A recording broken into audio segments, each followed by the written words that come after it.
gentlemen, welcome to Prize Fighters, Circus Freaks, and Gangsters. I'm Greta. And I'm Jamie. And we are here to look at the food, fashion, fighting, and fraud, and oh my goodness, all of the backstabbing of all of the backstabbing of all of the backstabbing in Shogun this week. There's zero fighting in this episode. There's really nothing other. This is the General Hospital episode. This is Dynasty. There's no physical fighting. It's all the verbal fighting. Everybody's looking daggers at each other. Yeah, it's not even like The Sopranos where they're yelling. It's just a lot of staring the evil eye at each other. Oh, yeah. And so this one is Ladies of the Willow World. And so we spend a lot of time kind of in the tea houses with the prostitutes, with the courtesans, how everybody looks. And so the tamped down controlledness of everybody in this episode is insane. Like, nobody is fully expressing themselves. Well, yeah, nobody is, I don't think, this one. No, everybody is miserable.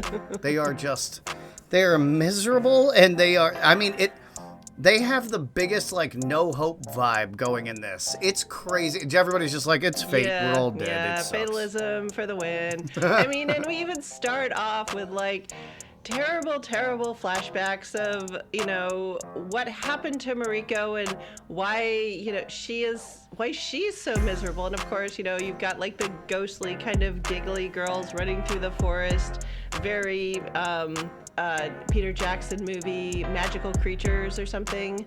Oh, I didn't see that film. Okay, but yeah, it's that very sort of like ethereal girls running through the woods, and next thing you know, you're watching some dudes yell at each other, and then guys get their heads chopped off. I mean, what a magical childhood, right? Yeah, it was idyllic. This film, like I was trying to explain the plot of what was going on to my wife about 20 minutes into it, and it was so insanely roundabout. Like, this guy's wife is mad at this guy because she's banging this guy, and then this other guy. And I mean, there are so many. We need like a whiteboard so that we can whiteboard everything here, because there is so much. Yeah, nothing says 10,000 page book like an explanation like that. I never thought of that, but yeah, that book was a weapon for a reason, I guess. Yeah. But when Mariko's dad tells her, okay, this is just a dream. This is just a dream. This isn't real. You didn't see anything. I'm like, yeah, no wonder these people want to go into combat, because everybody's gaslighting everybody. Or it's like, even though we all know this thing is this thing, we're all going to pretend together that it ain't. And actually, and then at the end of the episode, we find out that there was a grand and very flattering reason for the entire thing, and which ties it up nicely. So this is kind of like the nonviolent Old West episode from Warrior. You know what I mean? It's like so we're getting this kind of one-off intrigue. It kind of gives us some backstory to the characters. But yeah, I like that. Maybe that's a thing now. I like it. It's a good vibe. So then we get to know Lady Ochiba a little more and sort of get into this fact that, Japanese people, especially upper-class Japanese people, as they go through these different stages in their life, they have different names. And so when she was a girl, she was just called Rory. And now that she's Lady Ochiba, they have to sit very still for hours on end and watch these very slow plays. And I guess every culture has their own music to which they're acclimated, and I would not say that I am well acclimated to that music, and so I am incapable of appreciating it the way it should be. Let's say that. Yeah, that's very fair. And what's hilarious, so this is No, which is the upper class drama in Japan, and then there's Kabuki, which is just like going to a play, and it's a lot more fun and loose. And so I was listening to some of like the extra materials because I was trapped, and they were saying that like No is almost exactly the same, like how you do it, how you put your feet, how you like go thunk on the drums at exactly the perfect time. Like, that has barely changed from the 17th century, whereas kabuki has like changed and changed and evolved and evolved and evolved, which is very true. Like, what's the popular culture, and then what's the we're better than It's you. exactly like pop music versus classical music. Classical music has not fucking done a goddamn thing, and pop music has moved forward with it. So, you know, we've carried on with our lives. Yeah, I mean, and the funny thing is that because pop music has changed so much, modern music will go back and like grab and borrow, say, like ragtime beats or something, or like, you know, some of the old stuff, and like recycle it and reform it and, you know, make it new again and give people access to it. Whereas, yeah, everybody at that No Play is like, God, I wish I had a phone I could play Match Game on. So instead, they're totally sniping at each other. Oh my God. And that was so watching the very quiet shit talking that's going on in the crowd while they're watching this play was very, but the same thing goes on in Western films of the same era, you know, where they're at the opera and they're like, I fucking hate the opera, but fine, we have to sit here and look nice. So then they're smiling while they're talking out of the sides of their mouth to each other like Waldorf and Statler. Yes. Oh. And really, I mean, the power class in any place and time always ends up singing the same refrain, that it's like, we have to keep telling the people below us, like, sort of like there's the upper crust and then there's like the just below them, and you tell the people just below them, look, you've got it real good. You got to like keep holding us up. Otherwise, it's all going to fall apart. Then where would you be? I mean, it's the same every time. The people on the very top tell the people just below them, look, you don't want to mess up how good you have. Yeah, we're the only ones holding this shit together. So if we disappear, then what are you going to do our jobs? You couldn't do our jobs. Yeah. So it was very fun sort of like seeing that dynamic just played out right in front of us, and we've seen it right now. Yeah. But you know what's a good relief from a really slow play with very long words and weird music? What would that be? A memorial service for a giant earthquake. Why not? The memorial service is like, look, all these people died. We got to give it meaning. And everybody's like, yes, very solemn, very solemn. But the new guy totally saved me, gave me those bullshit swords, but now they have meaning.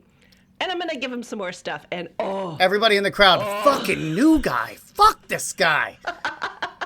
Where the fuck did this guy come from? Yeah, he went from like, he like had his salary doubled. He's getting free courtesans. He's got the whole deal. They're just heaping accolades on this man, and everybody else is just standing around like, bro, I helped too. Like, I dug some people out of the rubble. I'm the one who built your house, bro. Could you throw me a little nothing? Shit. Nothing. Oh my God. So I was like, if this were a longer series, this is like a multi-year thing, Yamashige and Nepo Baby would like plot some intricate assassination attempt on Anjin and then like save him. So then like they would do like something really complex. But, oh my God, fucking new guy. It was so good. Yeah. But I did really like how everybody is down there rebuilding shit. And there's just something about when something really crappy happens to you and then you are physically in there fixing shit. It's so cathartic. And I think we kind of almost lost that in our society. Well, nature's going to knock your house flat sooner or later. You live basically on a super volcano and a fault line. So, I mean, it'll get you sooner or later. We'll get you a tsunami or something. You can rebuild your house. Yeah, but I'm just saying, like, now kind of the way disaster recovery works in the U.S., like, people are so far removed from being able to fix their own shit. Oh, gotcha. Yeah. I was like, you really want your house to be knocked down? I don't really understand why. No. And of course, like, we are in a cycle where, like, more shit's going to get knocked out. It's like, no, we got to wait for FEMA money before we can do anything. I'm like, you can't even fix your own fence. And these guys are just all out there because everything's built to be put back together. Mm-hmm. So. And you don't want it put back together incorrectly. No. That's really the thing. It's kind of like people get mad that they can't work on their electric cars. And it's like, we don't want you working on your electric car. It will burst into flames and kill people. So thank you. But we've got to sort of figure that out. And then there's also the whole village was absolutely squashed. Nobody's expecting anybody to go back to their regular job. No, everybody gets together and they fix shit. That's a way of getting over it. And now it's oh, well, my house just got knocked down by a tsunami, hurricane, earthquake, whatever. It's yeah, but I need you at work at 8:00. Well, we also lack any kind of community whatsoever. I mean, it's damn near illegal to gather in public or in private. So, we can't have community. We're not. It's disallowed. Yeah. I mean, it might be a little bit easier if you could show up at any sort of gathering and not kind of in the back of your mind being worried about being shot by some rando. But hey. Well, there's always Canada.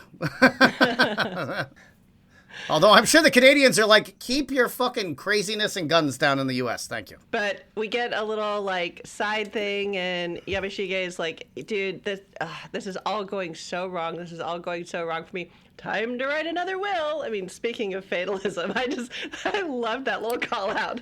I thought his time to write another will because he was looking at his dumb fuck son being man, why is this white guy getting all this shit? And he's you are such a dickhead. You're mad because this guy's running the Cannon Regiment, which he is the one who created it. And we just had all our shit destroyed and we're about to get attacked by all of Japan. But this is what you're mad about? You know what? It's time to write up another will. Let's get this guy the fuck out of here. Okay. That's how I read that thing. He's yeah. You got knocked down another peg. Your second cousin is above you on the list now. But then we have Mariko and Anjin doing their we must be apart and be good. And dude, in a modern romance novel, just go bang it out already. There's enough misery in this world. You're just making yourself more miserable, everybody else more miserable. The misery manufacturing going on between these two is just epic. So there's this scene where they're on either side of a wall, and he hears her praying in Japanese. Yeah. So he gets on the other side and starts doing the Our Father in English. And I expected that what was that song that came out in the 80s that was that choral Gregorian chant song? Yeah. Dun, dun, they always used to play that for the Forbidden Love with priests back in the day. So I expected that. Why so long? I mean, even the flute even fits with the whole vibe. The whole vibe. Oh my god! Yeah, it really because it kind of has that Japanese flute. Yeah. It's that. Yeah, when I went you knew exactly what I was talking about. But don't worry, they're not the only ones who are miserable. Buntaro's miserable. So here's where I started writing to my wife about this, because I was all right, so the number one courtesan in all of Japan is her boyfriend, maybe, is the number one best friend with the worst fucking ideas for the daimyo's son. And these people are, and she's best friends with the other lady. I mean, there's too many things going on. I can't even run it all down. I'd have to read the text because I was really into and this guy's husband is mad as shit. He's a crazy samurai and these two are banging. And it's you can't, at some point you can't even keep track of it all. But basically, this is the worst punishment that has ever been handed down when what is that guy's name? Who's in charge? Totonaga, the guy wearing brown? Yeah, when the brown guy, when he said that she had to watch Anjin bang this courtesan in case he needed anything translated while they were pillowing, I stood up and I was I'm running around that was the harshest shit I've ever heard. I'm getting you both because you're fucking up everything. Yeah. And they keep saying, there's nothing between us. There's nothing between us. And he's well, if there's so nothing between you, navigate this shit, bub. Yeah. Oh, so there's nothing between you. Then you won't mind sitting here and watching these two bang. Yeah. So that'll be fine. That'll be fine. But when Butaro comes in and he's oh, I'm really sorry that, I'm this way, but, I just want my wife to, do these things. And he's motherfucker, I don't have time for this. Like, my entire military strategy is falling apart. My son's a fuck up. You know, it's always raining. It's always fucking raining. And you came in here to whine about your wife? Just get. I got a water plan. Meanwhile, that's her goddamn job. But yes. But I mean, Yes. I have overheard many conversations in the locker room with dudes bitching about their girlfriend who strips, and I'm like, bro, you're gonna have to either pick one lane or the other. Either just stay the fuck in church and shut the fuck up, or date a stripper and be psyched about the free coke. But don't try to do both. You can't have a foot in each lane. Oh my God. So again, I'm listening to one of the head writers or creators, Justin Marks, and I almost reached through the computer screen to grab this guy by the lapels and shake him. He claims that Buntaro actually loves Mariko, and that's why he's acting this way. I'm like, you do not torture somebody that way if you love them. If their happiness is not the thing that you care about, that's not love. That's like jealous possessiveness bullshit. I was like, what the fuck are you talking about? That is love in the I love my car kind of love. Not love like I love my wife or my cat or my child. Like he's obsessed with her. I'll give him that. Yeah. Like you would be with a Ferrari or something. Right. But I'm like, that is not love. That is messed up. And I was like, but if this like head creative guy said that about Buntaro and nobody was like, dude, what? No, you don't get it. I'm like, lots of people think that way. Oh, fuck. No wonder so many miserable people are out there. Yeah, well, that's why poly relationships that work are few and far between, but we're the happiest people in any relationship. So it definitely takes a lot of self-knowledge to pull that shit off. And boy, Americans terrible at that. Honesty. Or really, maybe it's just people. Honesty has to be like the first 3 rules in a relationship. Like, just be honest. It doesn't matter what the fuck it is. We'll work it out. And then once you get through the first 3 honesty rules, then you can make other rules in a relationship, I think. And if you honestly can't be in a poly relationship, that's an important thing to acknowledge as well, because I cannot do it. Like I had a chance to encounter that world. I'm like, wow, not wired that way. Okay. All right, cool. But you see these people who like think they should be able to do it and then just make themselves and everybody else miserable about it.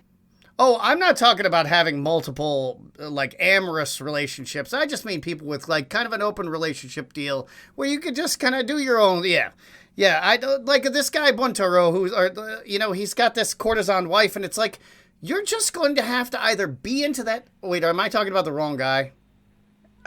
You mean Omi? No, Omi. He's the guy with the shaved head. Buntaro's the one that's staying. Yeah. Yes. Yeah. Oh, yeah. I don't think he actually loves her. I get confused by, because the weird expressions of non-love as, like, the weird expressions of hate as alleged love confuse me so much that I forget which one's which. But yeah, so he married this woman who has hated him her entire life because like she grew up hating him, and now he has married her as an act of love, he says, for her because she was disgraced because her dad was a traitor, allegedly. Yeah.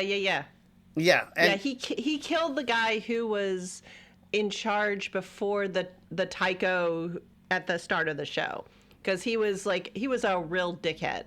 So, like, he needed killing, but he wasn't successful about it, and so he got disgraced, yeah. Right, yeah. And so Buntaro's like, I'll save her, but I will treat you like shit about it. But I'm protecting you. Yeah, and so when she thinks that when her dad marries her off to this guy, she's going, why do you hate me? Like, why? Why do you hate me? And all he's done is be like, and I think part of the problem with why she didn't understand her role in all of this was that because nobody fucking told her anything? Well, that, and I wish you had been born a man sounds very different to a woman who has been told that women are worthless her entire life than it does to a guy who's thinking, if you had been born a man, then we wouldn't have to go through any of this bullshit. We would have been killed all these people, and we would be roasting marshmallows right now and singing a song together. That's what he was thinking when he was saying, I wish you would have been born a man because she's such a badass. Yeah. But like, right. Yeah, his expression of that did not translate well to her reception. Yeah. But I also think that's very true to the story that there's just a lot of these people talking past each other and dead. Oh, yeah. So now he's been banned. He has been banned from seeing his wife for 10 days as punishment for his jackassery. With Anjin-san. And it's mainly Toranaga's like, I don't have time for this foolishness. Just stay apart. Like, I got shit to do. Yeah, and then he orders her to go watch Anjin bang this high-priced courtesan who is her childhood friend. No? No. Kiku is just like a really good local courtesan. Her childhood friend is Ruri, who became Ochiba, who's the mother of the heir. Oh, the mother of the Taiko. Yeah, god damn. The plot was so goddamn convoluted in this one, I lost track of who was who.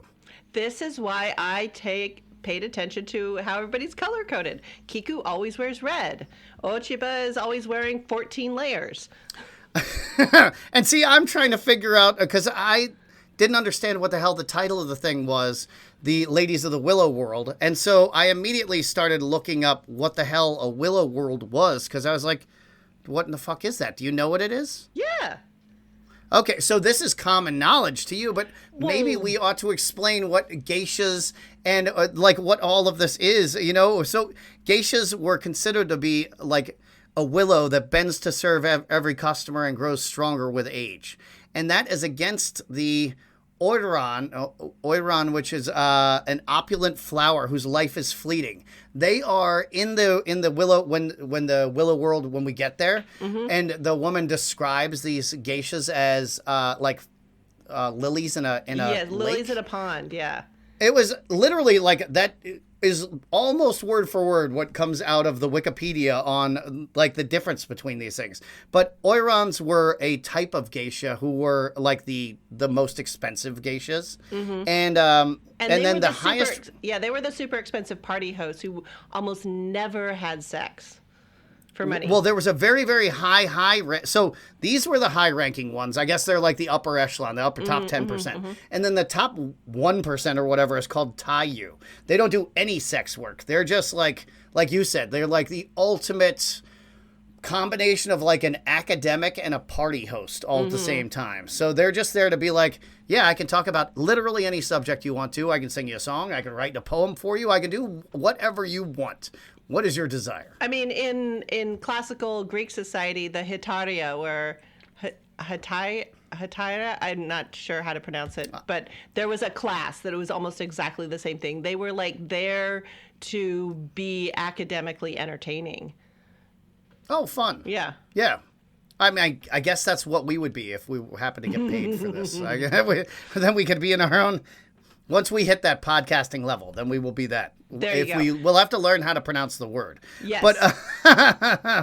But so they lived in like these walled compounds called karyukai. And so they were like, I guess, pleasure gardens. But it also became like the entertainment district for each city.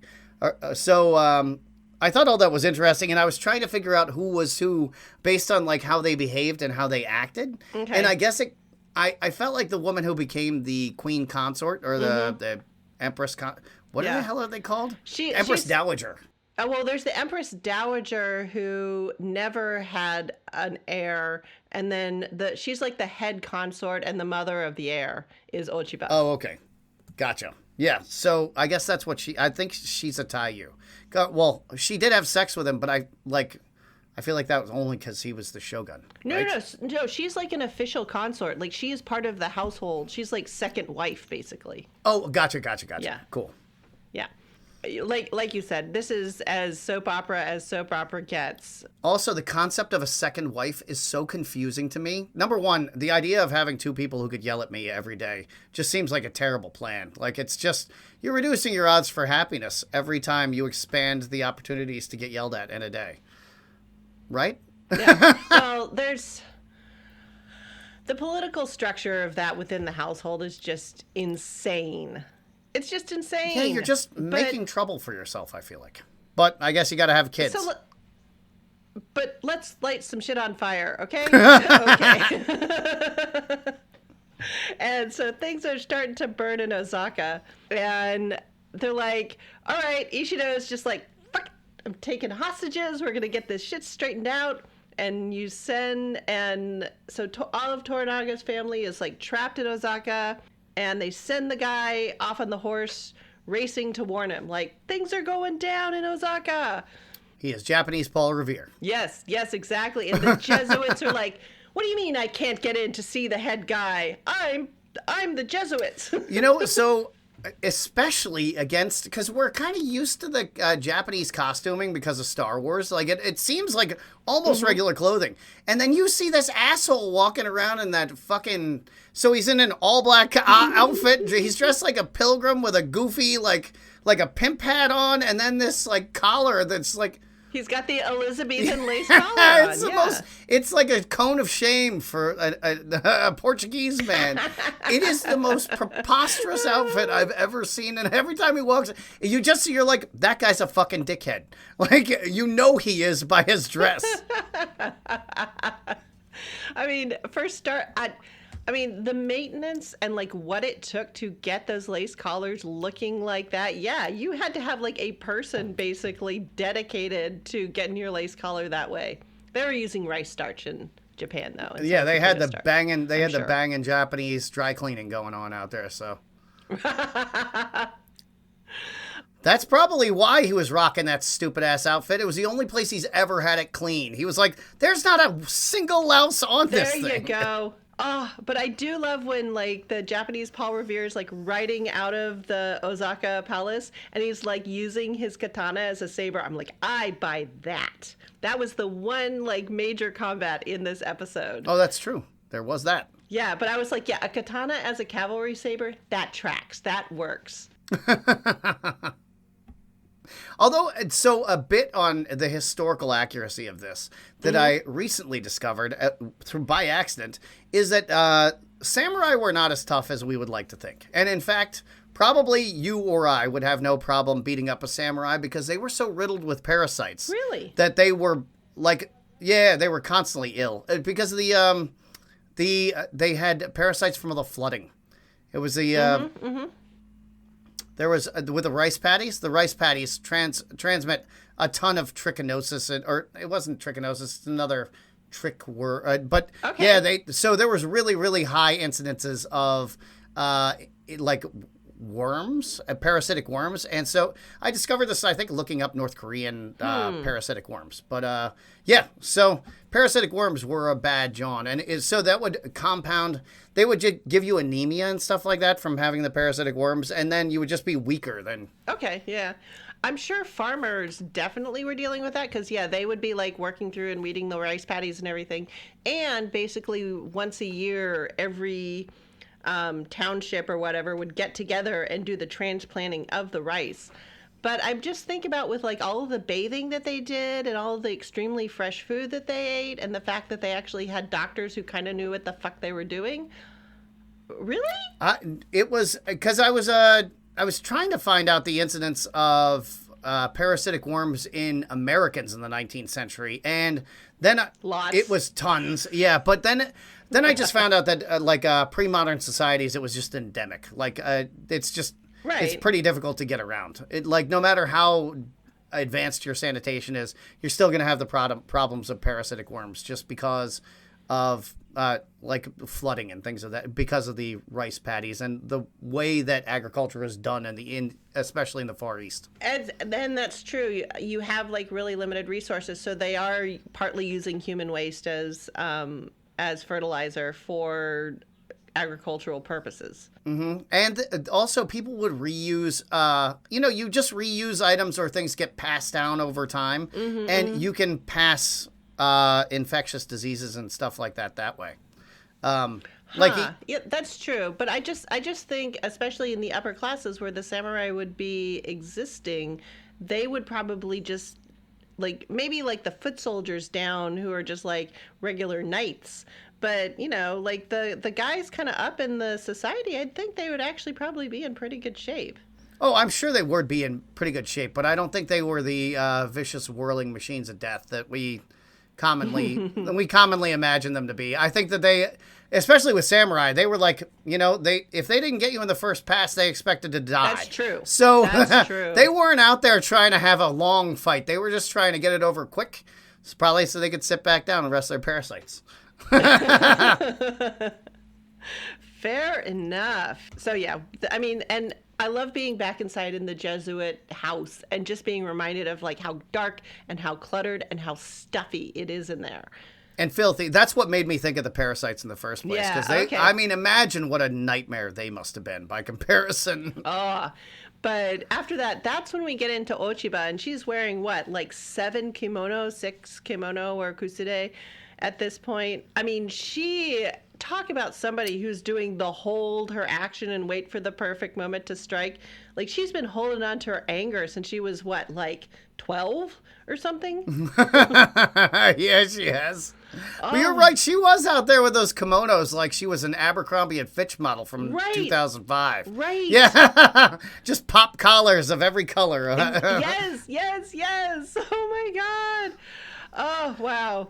Yeah, she just sort of going through and like reliving this whole thing about like why she's so pissed, and the fact that they included that mirror in there, like a mirror that's made of silvered glass, not polished metal. I realize like they didn't explain it, but that's why they're like, this is the only one in Japan.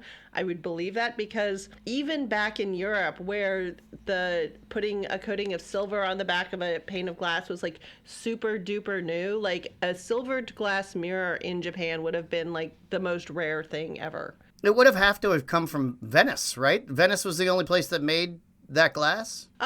That's where the best glass was coming from. And so, yeah, and then they sort of show the inlay on the back, and yeah, like in the 16th century, Venice was the shit. Mm-hmm. And they were a maritime power, so they probably would have had all kinds of trade, at least to India, and then it could have gotten to Japan from India. I mean, they were doing fancy fake out ice cream in the 16th century in Italy and Venice and Florence and stuff, where they would like shape ice cream into the shape of like a turkey or something and like cut it open and fool people. I mean, they had all of the crazy stuff in the rich parts. So it was 15th century, is it cake? But they did it with ice cream. Oh, yeah. That's amazing. But that's awesome. Yeah, I mean, just Ochiba, she is so pissed off because she's like, look, everybody needed me to be something, and I never got to be anything. So, like, you're all just telling me what I'm going to be.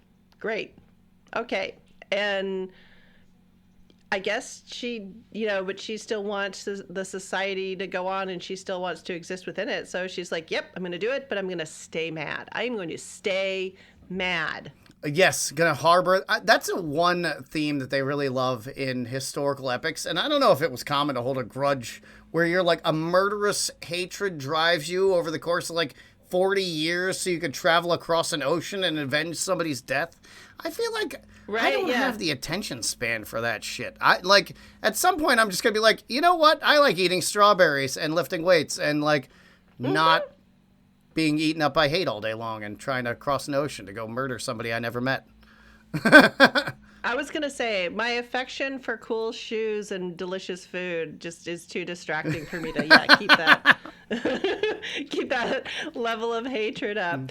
But I do love how they pick that actor guy, and they're like, okay, you can take over the spot for Toranaga, like, because nobody can agree on like this dude's friend or that dude's friend or too Christian or too not Christian or whatever. And Lady Ochiba's like, look, actor dude, he's gonna take the spot, so shut up. Because I just sweet talked him into it. So yeah.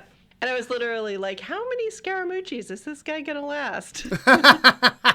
Throughout this entire thing, every time something bad happens or they see like, well, here's something bad coming that I could probably avoid, but we're all pebbles moved by a current, so I guess I'll just sit here and take what I'm getting. My burka burr. Yeah.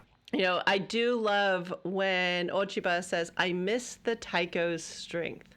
And I was like, I think what she means is I hate that he's no longer here, so all of my scheming is out in the open. I felt like she was saying, you're kind of a bitch, bro. That's really what Also that. Because he's walking behind her, she's just slapping the shit out of him as they're walking, like insulting the shit out of him, and he's just taking every word. Oh, yeah, and she's like, yeah, but if you do what I do, we'll be talking about your long shadow. But I really did feel like, yes, she is insulting him, but I also sort of felt like she's like, fuck me, I'm out here in front, and I am not a front man. I don't want to... Sort of like when Buckley and Warrior ended up out in front. And it's like, shoot, everybody can see what I'm doing. God damn it. Man, now I think Eartha Kitt could have played this role. Like, that's what this lady must have been in real life. Was like an Eartha Kitt where she turns into that, like, weird purring type, voice and, like, just whispers in your ear. Because these women are like those evil snakes in cartoons that are, like, whispering in your ear and shit. Like, they're so malicious. Exactly. It's so evil. So, yeah, I feel like Eartha Kitt had the perfect vibe for that whole thing. Well, and that's the trap that guys put themselves into when they stop seeing women as people, and then all of a sudden they are so not open to, but so subject to these women sort of manipulating them in sort of these different monstrous ways, because they can't just, okay, so this is a person. What's going on with this person? They're like, ooh, I'm seeing this through the lady filter, and they're so mysterious. What do they want? I'm like, to be treated like an entire whole-ass human being? Can we start with that? Yeah. Yeah. How about you use your fucking words and ask her? Whoa. It's a little far, Jamie. That's weird. Yeah. Step one is let's not have a race. Let's not have a race and have this woman be the trophy. That would be step one. 80s movies should not be your guide for talking to women. It's more about how not to.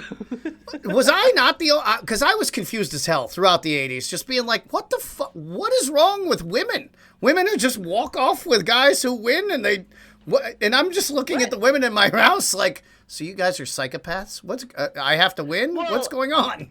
But it's only that one girl, and so for the rest of us, it's like, but I know more about this person, and they're really nice, or you're pairing me up with this dickhead. Like, why won't you listen? Like, I know, could you, I have something to add? Or trying to talk to a guy as just like, hey, you're a human, I'm a human, and they're like, whoa, what are you doing here? This is not how we relate. I'm like, how am I supposed to talk to guys, like, with words and stuff? So yeah, it was confusing on both sides of the fence, and I'm glad the kids these days are better at that. Yeah. I guess we've bridged the gap now. We've made it. We did it. It only took 2,000 years to undo what the Romans did. Sure, yeah, no problem. But yeah, Ochiba definitely is still playing the 80s game, because we're sitting there like, well, what is your problem with Toranaga? And she's like, not telling. I have one, but you're going to have to guess. Oh, and that is the most annoying shit women have ever done, ever, is like, yeah. Well, if you know me so well, you know the answer. Oh, my fucking God. Here we go. Yep. Oh, my God. I had a friend in high school who would break up with a guy if he didn't figure out when her birthday was. Oh, my God. Like, she wouldn't tell him.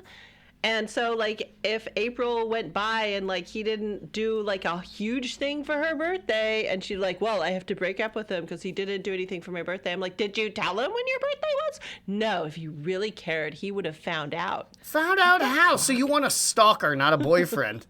You fucking weirdo.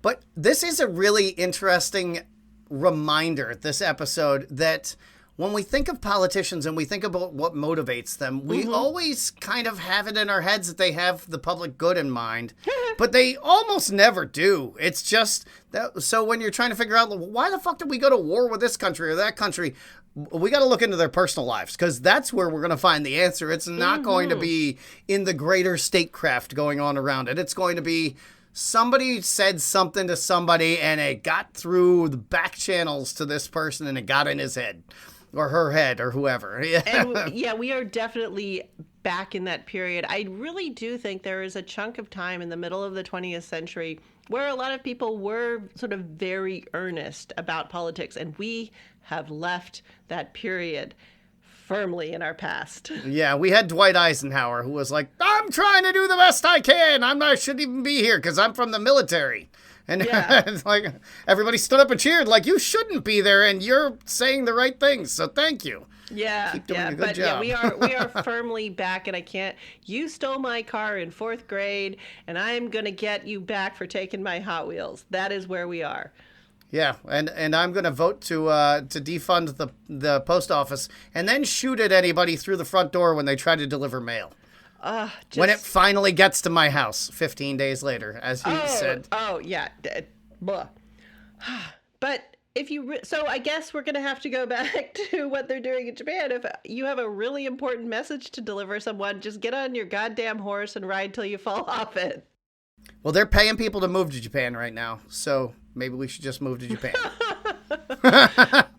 Because, yeah, that guy who left the palace, he finally makes it to the village as they're in the midst of rebuilding it and literally does the, like, I made it, thonk, falls off his horse. That was totally an Old West gimmick right there, too. Oh, it was beautiful. I mean, I'm sure it has to have happened in real life because it seems like it always does come from a true story. So the guy literally just gets across the finish line. He's like, I did it, dead. Yes.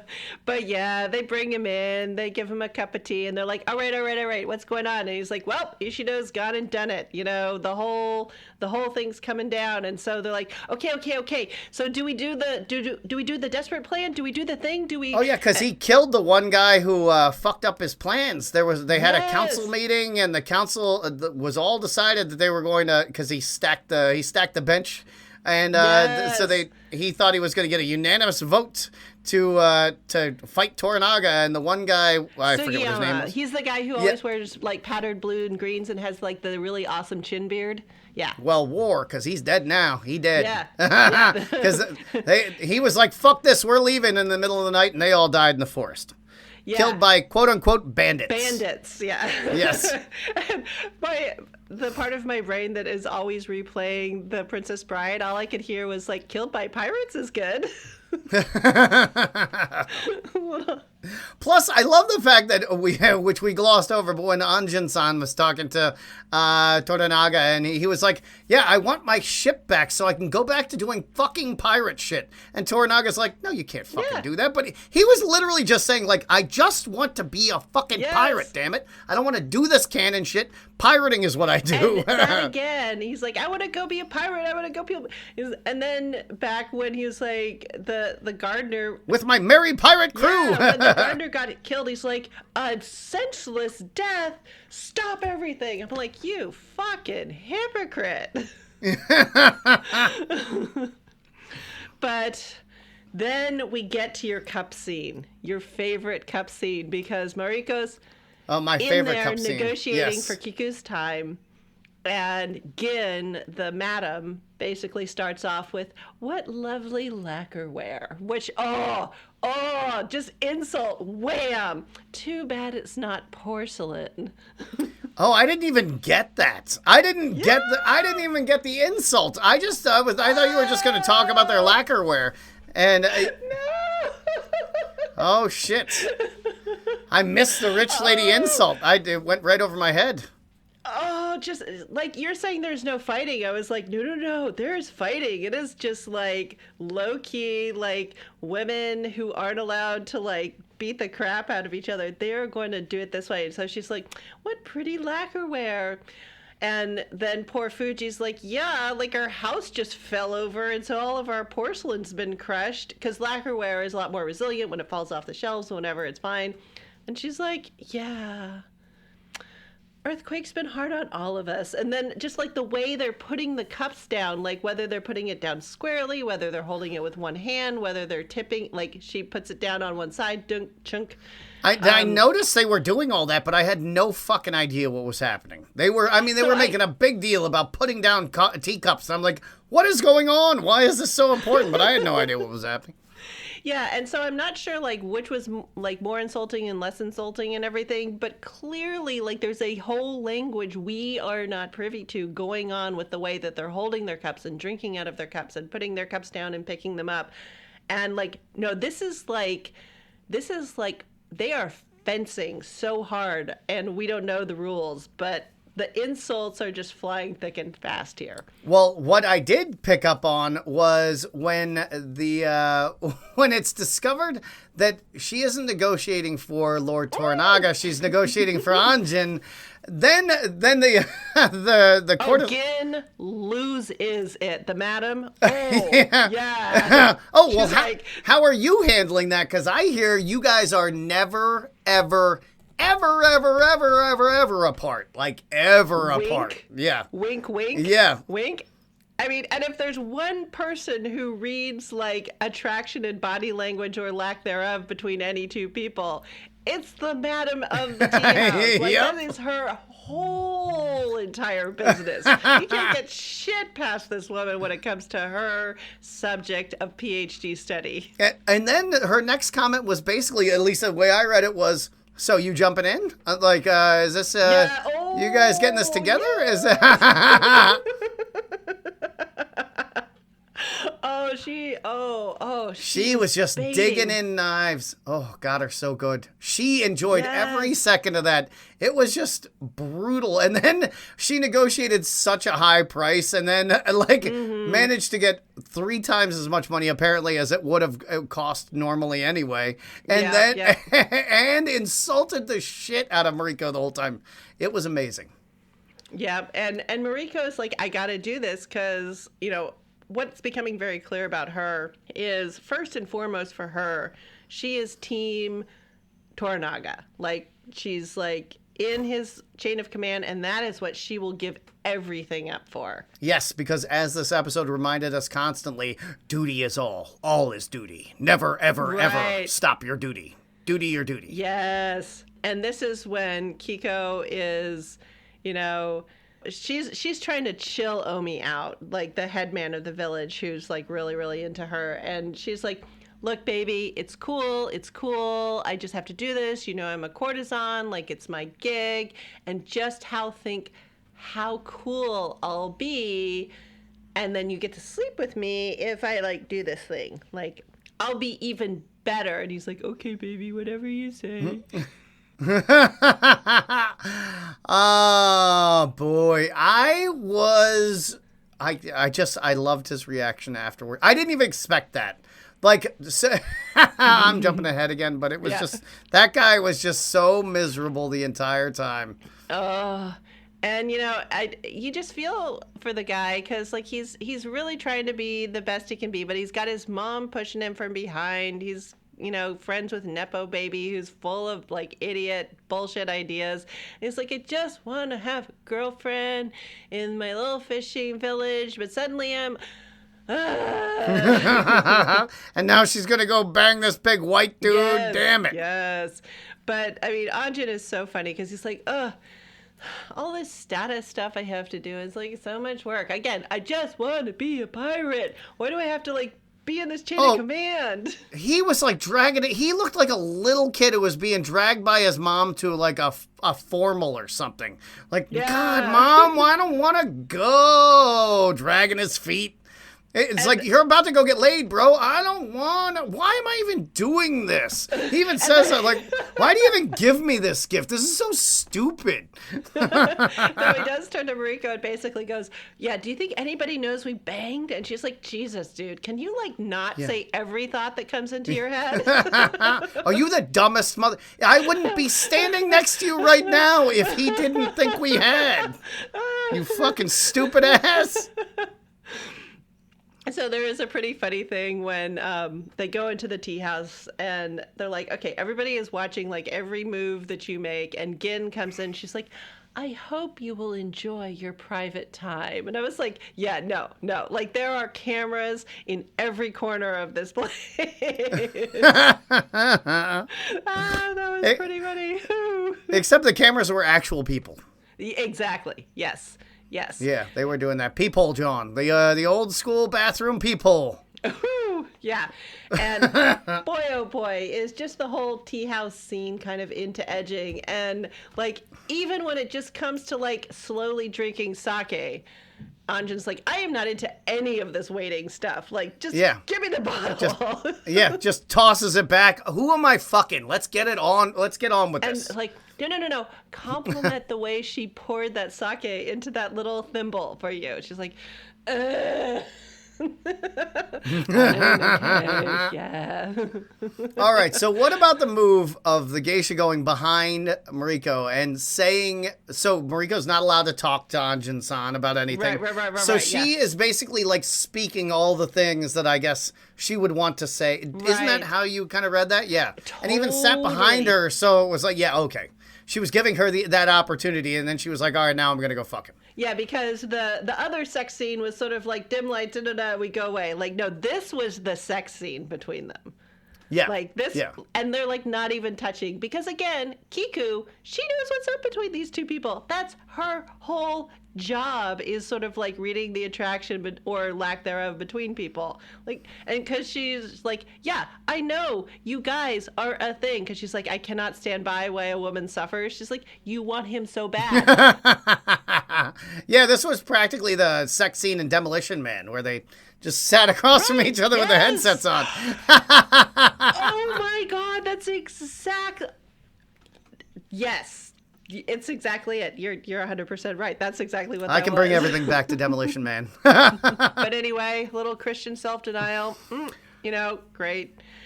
I mean, there are bookshelves full of these like slow burn self-denial romances.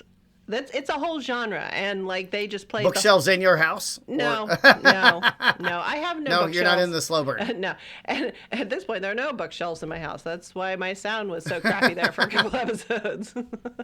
But anyway, so tragic. So the next morning, let's get to the next morning. Oh, TMZ's out there with the cameras checking this out.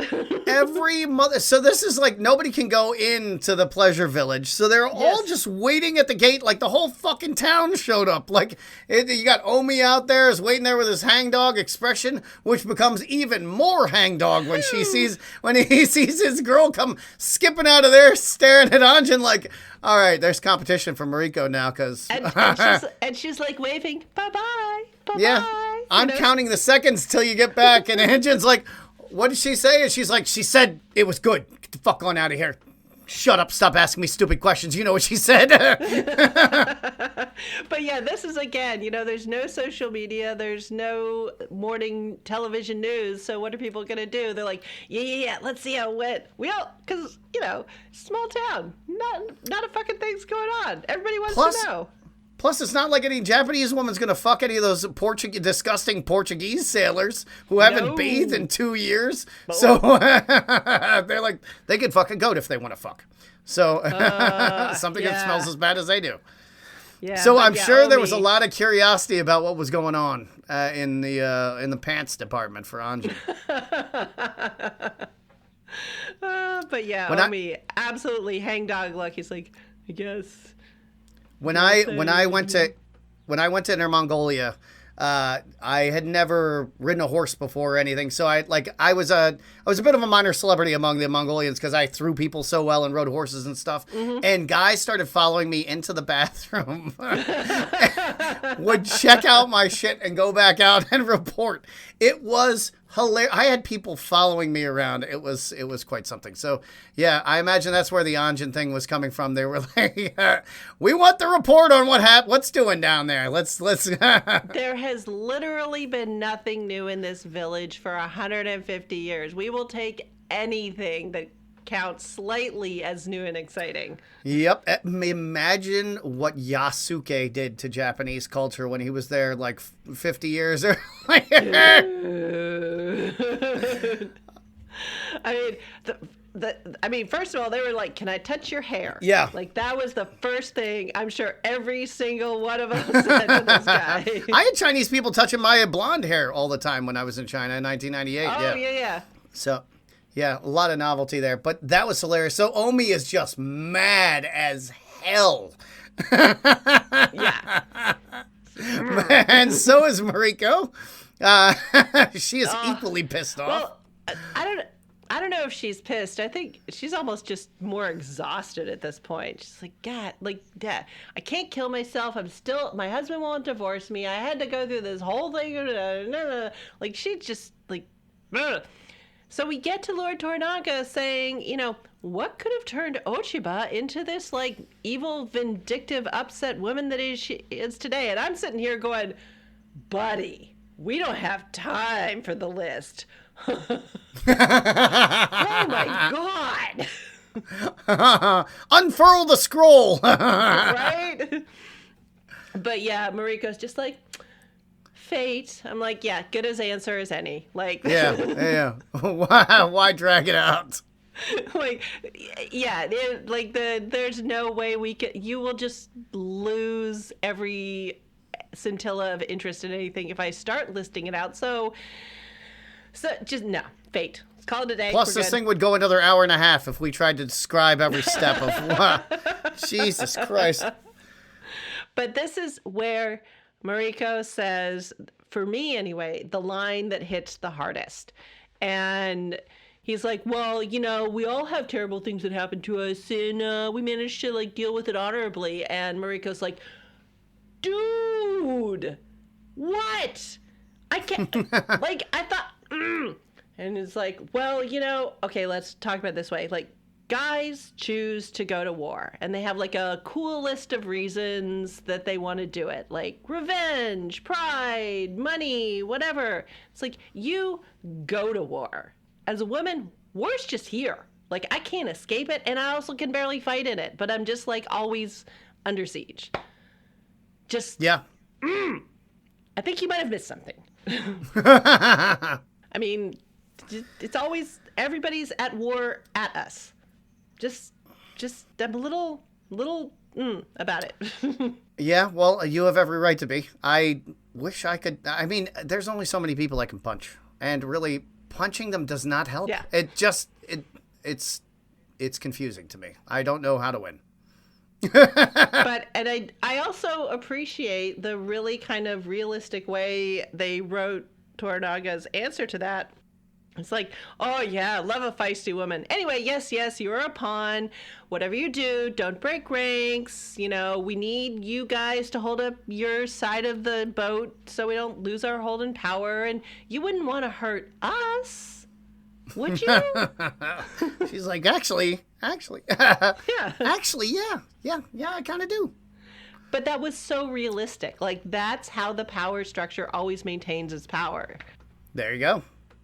Yep. But, so we find out that Mariko's dad didn't just send her away because he wanted her to live a miserable life with his sworn enemy and a guy she fucking hated. And he also didn't want her to go away to just be away from the shit that was going on with him.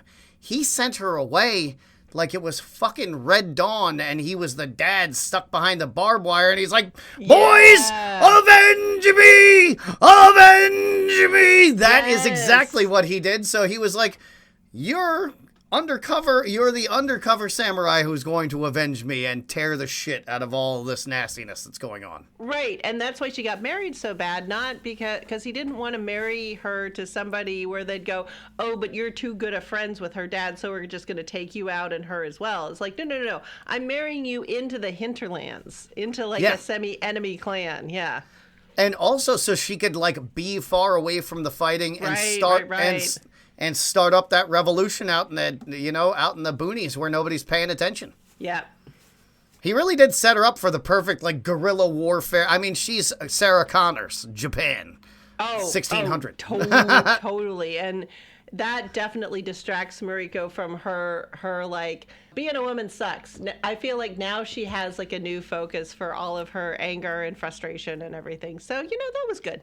She needed something else to worry about, think about, focus on. Plus, being a woman gives her the perfect disguise because people aren't going to expect that she's going to be running this like the resistance or something like that. So, I mean, it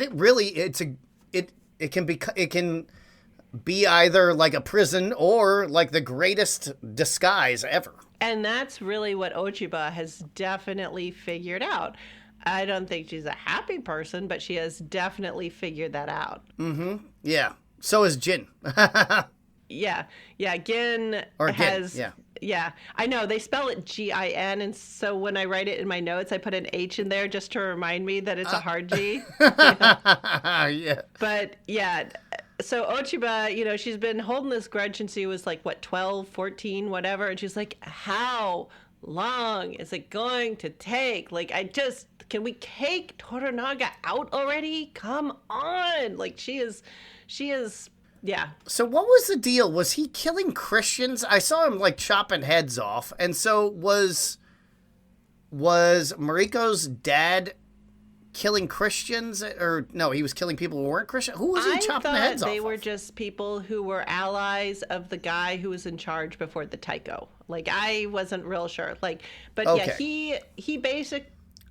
This is really convoluted logic for why she hates that guy. Yeah, I mean, I'm not, like, it's never really, like, really super laid out why Ochiba super hates Toranaga, but she's decided he's the bad guy, and you could never tell her different, and yeah, Yeah, she did the whole, he didn't kill my dad per se, but he was ultimately responsible kind of thing. Yes. So... Yeah, and then we definitely get the Sugiyama killed by bandits. I'm like, he fell out of a window and got in a car crash. Yeah, that's how he died. He fell down an elevator shaft onto some bullets. Yeah, exactly. I mean, everybody's like, yeah, okay, sure. All right, okay. So they have this whole thing in here with Ochiba, how she talks about how she was drugged by the Taiko's wife, and how she's like, you don't even understand what I went through to get this child. Yes, to conceive the child. What did you think she meant? I just assumed she had to drink some gross, like, fertility drinks and call it a day. Was there some kind of... Okay. There was something horrible. Something horrible happened. Right. So the thing that I read in there, because she was very explicit, she's like, this guy has slept with literally hundreds of women, his wives, his consorts, courtesans, not a single damn one of them had a baby. So the way I read it is that the wife drugged her, and then some rando who kind of looked like the Taiko fucked her. I figured she fucked somebody else to give him that kid. But I didn't understand what he drugged me. I was like, all right, I don't really get that, but like, whatever. Yeah, no, I thought the wife drugged her. Hit her with a little opium. Yeah. And, a little roofie action and brought in a surrogate dad. Yeah, but we both came to the conclusion that is not actually the Taiko's kid. Yeah, no. Because she was like... I mean, we can bring in Maury Povich, but I don't think we need him. No. Because, I mean, the fact that she, like, drugged that out, she's like, his wife, courtesans, hundreds of them, and not a single baby. You don't know what I had to go through to get this kid. I'm like, yeah, that is not the Taiko's kid. Mm-mm. I'm glad it wasn't like some kind of bizarre needling thing on a uterus or something. I didn't know where. I was like, I can only imagine what horrors like medieval science could have produced at this time. Drink more mercury. Yeah. But yeah. So we finally get to the end of the episode, and and Toranaga's just doing the... Look, I'm not taking power for myself. I'm just trying to save the realm. People who say that out loud, that's definitely what they mean when they say that. Always. I'm being forced into this. Forced? I had no personal investment in this whatsoever. Don't pay any attention to Blackwater. That's not a thing. It's not even... Yeah, you're just talking crazy now. You need an aspirin? You sound crazy. You got to give somebody stronger drugs than that. I mean, why do you think women were taking all that laudanum? Aspirin's not going to stop the crazy. Yeah. Well, that's why they invented vibrators. I mean, that was also an attempt. You and your damn hysteria. That's right. Hysterical all the way. But yes. So Toranaga basically ends the whole thing by saying, I'm just saving the realm. I'm just taking over because of the bad people. I wouldn't do it otherwise. Never would. I'm sure that's what the Emperor said too. He was like, I'm just doing this. The rebels are just a bit of a problem, and we're just, we just have to tighten up a little bit. We'll go back to normal in a little bit. Sure. Yeah. No, just dictator for one day. Just Just got to take care of a couple of things. Yeah. But yes, except for, whacking people on a horse, there was no physical combat this one. It was all words. Yeah, there was just that little, he ran out of there, he came out of the castle and stabbed 2 guys and died immediately. Yep. It was a great episode, though, I have to say. I mean, as confused as I am by trying to keep track of who is who and all the grudges that go on with people, I am not a person who is used to trying to track grudges, so it's been a bit of an experience for me. But I'm getting it down. Yeah, and so I think a lot of explaining and setup happened in this one, and so we've got 3 more episodes after this. I have a feeling that the slashy and the kaboom is gonna make a comeback. Always the slashy and the kaboom. Well, now we're going to war, so they have to do a kaboom. Yeah. Right, yeah. We're going to see a lot of exploded people, and there's going to be many, many squishy moments for you. So turn up your volume for this next one. Oh, yeah. And that is the thing. You got to get ready for war, and nobody wants to watch everybody, stacking up the foodstuffs and, polishing their armor or whatever. This was the pre-war stuff that we needed to know. Yeah. Well, I mean, you don't want to watch somebody sew scales on the armor. It's really fucking boring. If you've ever seen it, it's boring as hell. It's not fun to watch. Well, all right. So that wraps up episode 6 of Shogun, and we will be back next week with episode 7. We did it. Yes. And you know what? So it wasn't the 19th century parasites that I started with the parasites, because I really went down a rabbit hole. It was ancient Egypt. Because all the pharaohs and everybody had parasites. And then they were talking about how sick the people were making the pyramids. And in spite of the fact that their beer had antibiotics in it, so they were able to stave off some of their illnesses, they still had to import labor from other places where they didn't have the flooding, they didn't have flooding agriculture. And so as you said, maybe the richer samurai wouldn't have had that sort of problem, but the poorer samurai probably would. Right, and I mean because they'd be living in the shittier areas. Right, and the areas. farmers totally would, because they're walking through. The rice paddies have the inundation farming, and in Egypt you had inundation from the Nile River, and so you're always slopping around in the sloppy mud. Yep. And I think everybody in a village is involved in planting the rice. Even probably the samurai, they would go into the paddies, I would assume, right? Oh, yeah. In Japan, it used to be the entire country. There were a couple of days out of every year that every single person got into the rice paddy, because the little baby rices, those don't grow in the flooded rice paddy. You grow them somewhere else, and when they get big enough, you transplant them into the rice paddy. Singing "Baby Rice do do do do do do, Baby Rice do do do do do do." The entire time. The entire time. I know I would. All right. Well, if I haven't had enough of listening to you and would actually like to see to hear your voice some more, where can I find you on the internet? I am at Plague of Strength on Instagram, and I do a weekly thing on at Carved Out of Stones thing on YouTube. So we talk about more. It's a live thing we do every Wednesday morning at 7 a.m. You can jump on there, jump in the comments, and tippity tap, and we talk about lifting related stuff. So this week we're actually going to discuss the whole phenomenon of lifting in jail, and I'm going to discuss my personal experiences with jail and what exercising in jail was like. So and what food and stuff like that is, and so kind of helping your own take on the Count of Monte Cristo campaign. Oh yeah. Boy, I was in the bougiest. It's the jail that Bill Cosby was in before he went to prison. But it's the bougiest jail ever. Okay. We were like the first jail to have tablets, to give you some idea of how bougie it was. So, I mean, it wasn't like, it wasn't nice. I didn't enjoy it, but it wasn't quite as grim as you might otherwise think. It was just like being in jail in, say, Mississippi. Oh, yeah. Or in the 1600s, like a 1600s Japanese prison. Yeah, I don't think that would be fun. Locked in the... Well, 1600 Japanese prison, as we saw. Oh, yeah, it's better than being in an old Spanish galleon in like off the coast of London or whatever. Were they doing ship prisons in Britain at that time? No, because at this point you could still... Well, no, prisons at this point sucked. It's once you get the colonies established that they start shipping the prisoners over. Ah, gotcha. Yeah. Good old so the debtor's colonies, gaol. Yeah, so the American colonies in a way were just like a big like honor farm, like prison labor farm. Yeah, that in Australia too. Well, the whole reason Australia happened as the place to send prisoners is because America became America, and they're like, we don't want your fucking prisoners, send them somewhere else. No shit.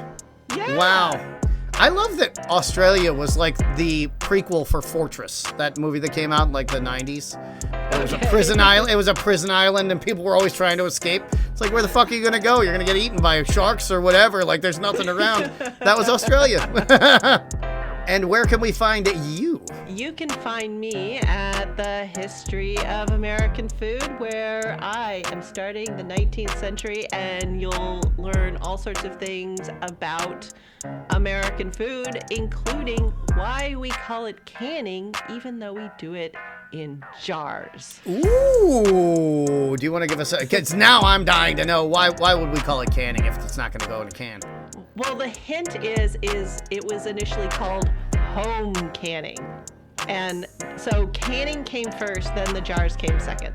Oh, okay. So they used tin cans first. Yeah.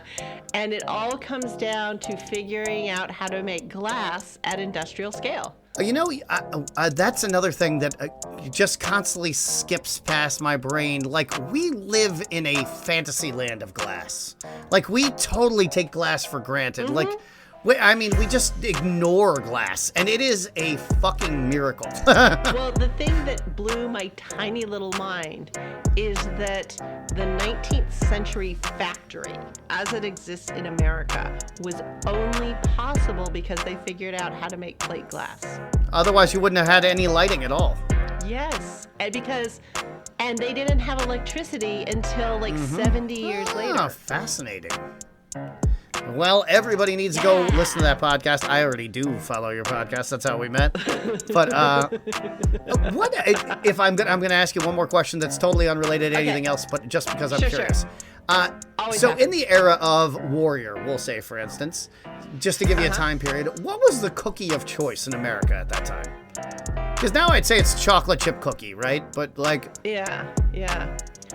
It was probably kind of a shortbready thing, so like a fat and flour and sugar, and then you just put like nuts and raisins and coconut, like whatever kind of fancy thing you had around, whether it was spices or nuts or citrus peel, or it was basically a shortbread with something fancy in it. Oh, okay. Well, I love a good shortbread cookie, so I'm into it. I'm into it. Plus extra weevils for protein, so they're protein cookies. Well, the cookie flour, they sifted it a couple more times, and so no weevils. Oh, boo. I mean, plenty of weevils in the bread. Calm down, it's okay. Oh, okay. Well, I just so long as I'm getting my weevils and oysters. So, as long as the weevils and oysters are covered, I'm good. All right. Well, we will see everybody next week, and maybe this time, combat. And what does this go to? 10 episodes or is it 9? 10 episodes. 10 episodes. All right. Well, let's do it. We're on to 7 next. Woohoo! 7 is next. Yep. All right. See you guys next week. All right. Bye-bye. We're on Instagram at PCG Podcast, and you can always reach out to us by email at pcgpodcasters@gmail.com. And you can find more dope beats like this one from royalraven.com.